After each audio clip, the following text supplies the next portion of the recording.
یہ سن کر چودھری کو بہت غصہ آیا۔ اس نے ماسٹر صاحب اور کسان کو سبق سکھانے کا فیصلہ کیا۔ سب سے پہلے اس نے ماسٹر صاحب کا ٹرانسفر دور کے علاقے میں کروایا، مگر ٹرانسفر کروانے سے پہلے اس نے ماسٹر صاحب کی خوب پٹائی کی۔ اپنے ملازموں سے کہا کہ ماسٹر صاحب کا منہ کالا کر کے اس کو گدھے پر بٹھاؤ اور پورے گاؤں کی سیر کرواؤ۔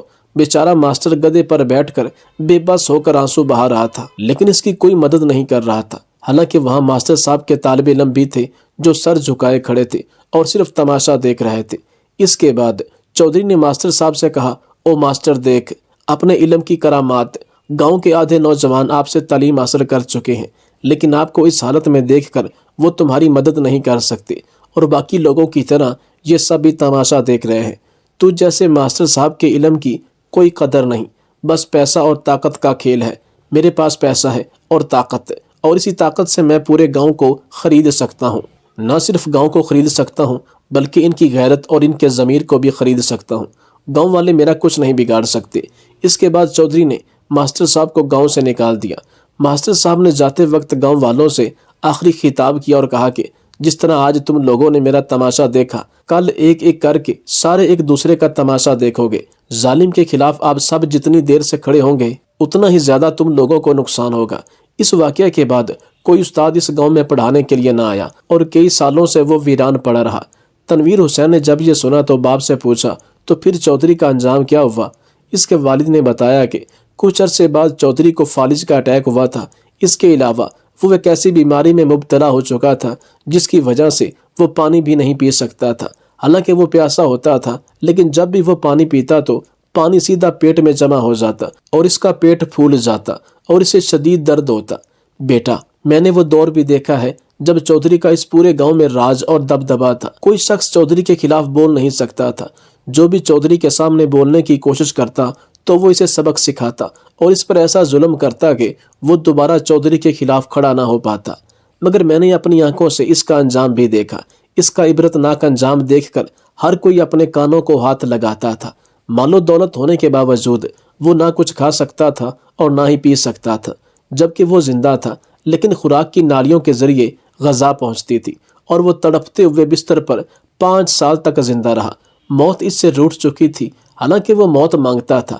اس کے درد کی آوازیں پورا گاؤں سنتا اور سارے گاؤں والے یہی دعا کرتے تھے کہ یہ کب مرے گا تاکہ ہم چین کی نیند سو سکے۔ لہٰذا میں تمہیں بھی یہ نصیحت کروں گا، کبھی ظالم مت بننا، نہ ہی ظالم کا ساتھ دینا، کیونکہ ظالم کا ساتھ دینے والا بھی ظالموں میں ہی شمار ہوتا ہے۔ تنویر حسین نے اپنے باپ سے وعدہ کیا کہ میں ہمیشہ مظلوموں کا ساتھ دوں گا۔ LLB کرنے کے بعد وہ ایک کامیاب وکیل بن گیا۔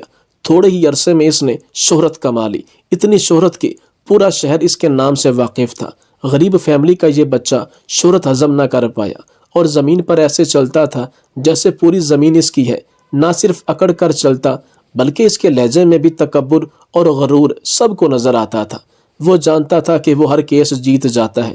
جب حد سے زیادہ شہرت ملی تب وہ اپنے باپ کی وہ نصیحت بھول چکا تھا جو اس کے باپ نے مرنے سے پہلے اسے کی تھی۔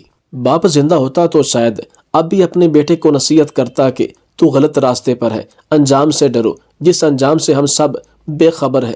مگر چونکہ اس کا باپ دنیا سے وفات پا چکا تھا، لہٰذا اب وہ کھل کر پیسہ کمانے لگا۔ راولپنڈی کی عدالتوں میں لوگوں کی سب سے بڑی ترجیح ایڈووکیٹ تنویر حسین ہوا کرتا تھا۔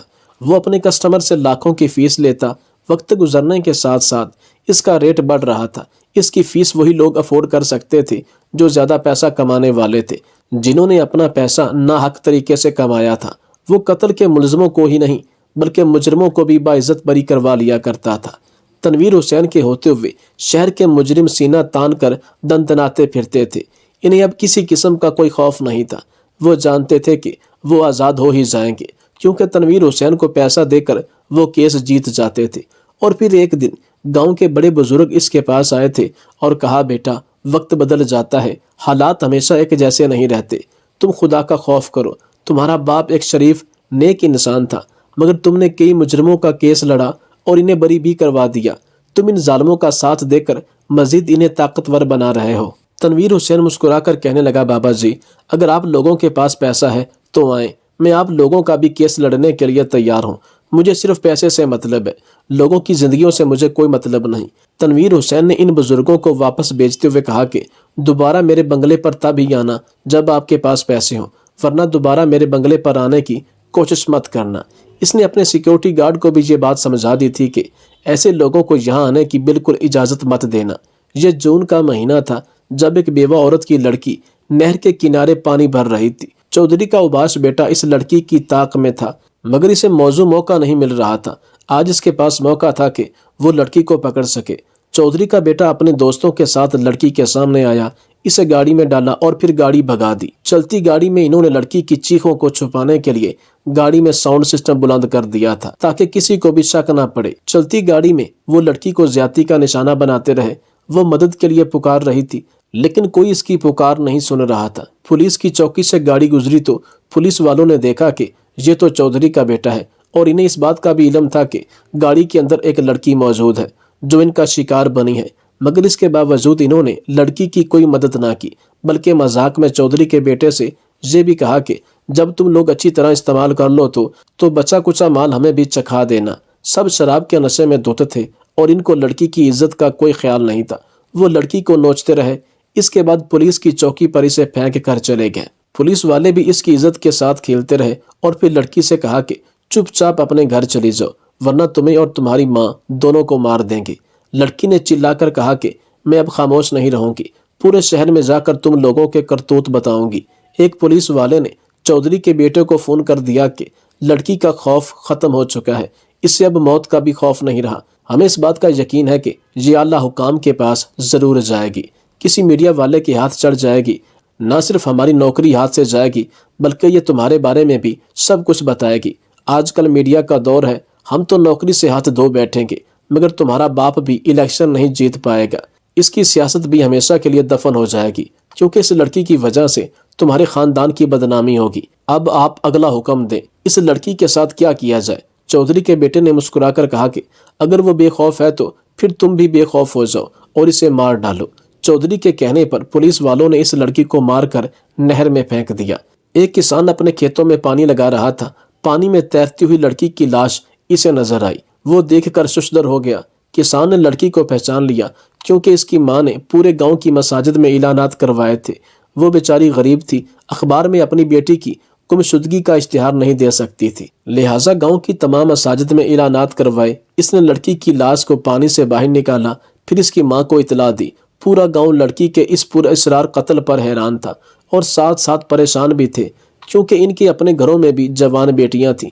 کچھ میڈیا کے لوگوں نے اس عورت کا ساتھ دیا، پھر تفتیش کرنے پر چودھری کے بیٹے اور ان کے 2 ساتھیوں کو جیل کی سزا ہوئی۔ زیادتی کے بعد لڑکی کو قتل کرنے کے جرم میں پولیس والوں کو بھی پکڑ لیا گیا۔ چودھری اپنے بیٹے کے لیے کافی پریشان ہوا اور اسے پتا تھا کہ اسے کہاں جانا ہے، تو اس نے اپنی گاڑی دوڑائی اور سیدھا تنویر حسین کے بنگلے پر جا پہنچا۔ چودھری کہنے لگا، بچے سے غلطی ہوئی ہے، جوانی میں اکثر ایسا ہو جاتا ہے، اب جیسے ہی وہ جیل سے آزاد ہوگا تو میں اس کی فوراً شادی کر دوں گا تاکہ دوبارہ ایسی غلطی نہ کرے۔ یہ سن کر تنویر ہنسنے لگا اور کہا، چودھری صاحب فکر مند ہونے کی کوئی ضرورت نہیں، 60 لاکھ میں آپ لوگوں کا کام ہو جائے گا۔ تنویر حسین نے اس چودھری کے بیٹے کا کیس لڑا اور اپنی چالاکی سے وہ کیس جیتنے میں کامیاب ہو گیا۔ قتل کا جھوٹا الزام اسی کسان پر لگا دیا گیا جو اکثر اس نہر سے اپنی زمینوں میں پانی لگاتا تھا۔ بیٹے کی رہائی پر چودھری نے تنویر حسین کو گلے لگایا اور اسے اپنے گھر پر دعوت دی اور کہا کہ بیٹے کی رہائی کی خوشی میں آج جشن کا اہتمام ہوگا، آپ کو بھی خصوصی دعوت دی جاتی ہے۔ تنویر حسین خوشگوار موڈ میں عدالت کے دائرے سے باہر آ رہا تھا کہ وہ بیوہ عورت تنویر حسین کے سامنے آئی اور کہا کہ خدا کا خوف کرو، میری مظلوم بیٹی کے قاتل پکڑے جا چکے تھے، بجائے ان کو پھانسی کے پھندے پر لٹکانے کے تم نے ان کو رہا کروایا۔ یاد رکھنا تمہارا انجام بہت برا ہونے والا ہے اور مجھے اس بات کا یقین ہے۔ تنویر حسین نے اسے کہا کہ بڑھیا اپنے راستے پر چلی جا، راستہ مت روک۔ بیوہ جھولی اٹھا کر اسے بد دعائیں دینے لگی، کہنے لگی، خدا کا قہر تم پر نازل ہو، تم نے مجھے برباد کیا۔ تنویر حسین نے اس بیوہ عورت کا مذاق اڑایا اور کہا کہ مجھے بد دعا دینے کی ضرورت نہیں، اور تمہاری بد دعا پہلے آسمان سے ہی واپس آ جائے گی، کیونکہ آج موسم کافی خراب ہے اور آسمان بھی صاف نہیں ہے۔ بیوہ عورت روتی ہوئی واپس جانے لگی تو تنویر حسین نے جاتے جاتے ایک اور اس پر طنز کیا اور کہا کہ اگر عزت کی حفاظت نہیں کر سکتی تو اسے جنم کیوں دیا؟ یہ وہ بات تھی جس نے اس کا کلیجہ جلا ڈالا تھا۔ وہ روتی ہوئی اپنے گھر میں چلی گئی۔ اس نے اپنی چھوٹی بیٹی کا گلا دبا دیا اور اس کے بعد خود بھی خودکشی کر کے اپنی زندگی بھی ختم کر دی۔ تنویر حسین بے خوفی سے ناحقل لوگوں کو جیل سے آزاد کرواتا رہا۔ اب تو حالات ایسے تھے کہ بے قصور اور بے گناہ لوگ جیل میں تھے اور ان کا قصور یہ تھا کہ ان کے پاس پیسہ نہیں تھا، جبکہ جرائم پیشہ افراد شہر میں کھلم کھلا گھوم رہے تھے۔ ان کے خلاف کوئی ایکشن لینے والا نہیں تھا۔ وقت گزرتا گیا اور تنویر حسین کے برے وقت کا اس وقت آغاز ہوا جب اس نے شادی کی۔ جس عورت سے اس نے شادی کی دوسرے دن وہ گھر سے بھاگ چکی تھی۔ میڈیا پر یہ خبریں چلنے لگیں کہ مشہور وکیل کی بیوی اسے دھوکہ دے کر شادی کے دوسرے دن ہی گھر سے بھاگ گئی۔ تنویر حسین اپنی بیوی سے بدلہ لینا چاہتا تھا۔ یہ موقع تھا جب اس نے جرائم پیشہ افراد کا سہارا لیا جن کو یہ جیل سے بری کرواتا تھا۔ کچھ گنڈوں کی مدد سے وہ اپنی بیوی کو بازیاب کرانے میں کامیاب ہوا۔ بیوی اور اس کے یار کو ایک فلیٹ سے گرفتار کیا گیا۔ تنویر حسین نے اس شخص کو مروا دیا جبکہ اپنی بیوی کو مار کر اندھے کنویں میں ڈال دیا۔ اسے آج بھی اپنی طاقت پر غرور تھا۔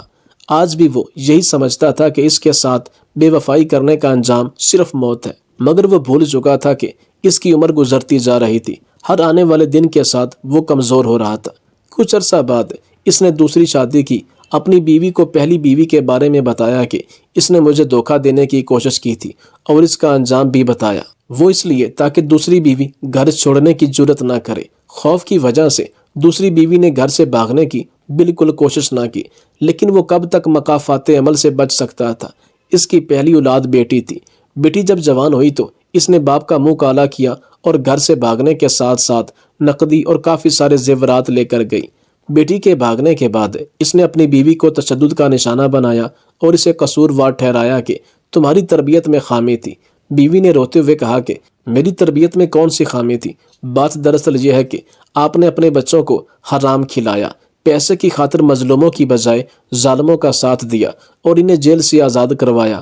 آپ کیسے سمجھ سکتے ہیں کہ ناجائز کمائی سے آپ اپنے بچوں کی اچھی تربیت کر سکتے ہیں اور آپ کی اولاد نیک ہو جائے گی؟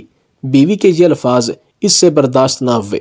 یہ پہلی بار تھا جب بیوی اس کے سامنے بولی اور اسے اس کا اصلی چہرہ دکھایا۔ اس نے اپنی بیوی کو اتنا مارا کہ زخموں کی تاب نہ لاتے ہوئے وہ دنیا سے چل بسی۔ بڑی ہی چالاکی سے اس نے اپنے اس جرم کو بھی چھپا لیا۔ اس کے 2 بیٹے اور 2 بیٹیاں جب بڑی ہوئیں تو باپ کے ساتھ رہنے کی بجائے انہوں نے دوری اختیار کی۔ ایک بیٹی گھر سے بھاگ چکی تھی، دوسری بیٹی کا بھی حادثہ ہوا اور وہ بھی مر گئی۔ تیسری بیٹی کی شادی اس نے جاگیردار کے اسی بیٹے سے کی تھی جس نے بیوہ عورت کی بچی کو بے آبرو کیا تھا۔